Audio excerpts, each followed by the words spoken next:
It was 43 years ago when Sergeant Arnold Spencer fought through one of the worst days of his life. Now on the 4th of July, he's finally being awarded a Purple Heart for the bravery he demonstrated during the Vietnam War.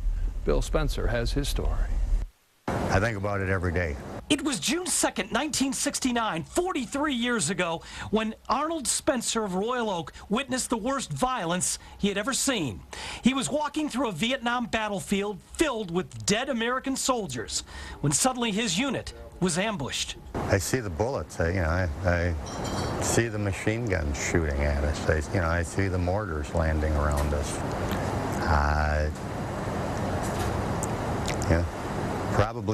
Probably everything that I saw that day comes back. Spencer was shot and wounded in that battle, but refused medical treatment and refused to be helicoptered out of the area so that more of his brother's soldiers could be cared for instead. This is to certify that the President of the United States has awarded the Purple Heart. This is being presented today to Sergeant Arnold L. Spencer, Army of the United States, for wounds received in action on June 2nd, 1969. Now, more than 4 decades later, Arnold Spencer is finally being honored with one of this country's highest honors, the Purple Heart, presented by Senator Carl Levin.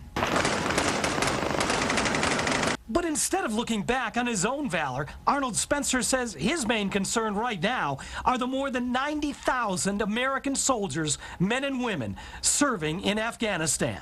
I do say a prayer every day for them. Not ashamed to admit that. Well, today you still got soldiers, sailors, Marines, and airmen overseas still fighting and dying. You don't ever see that on the news anymore. How often do you think of the soldiers over there in Afghanistan right now? I think about them every day. Wishing them, keep their heads down and get home safe. So on this July 4th, as we celebrate our country's independence, as we celebrate freedom, veteran war hero Arnold Spencer says don't forget those brave soldiers who are still fighting for our freedom, who are still dying for freedom. God bless them. Stay out of harm's way. Keep your head down and come home in one piece.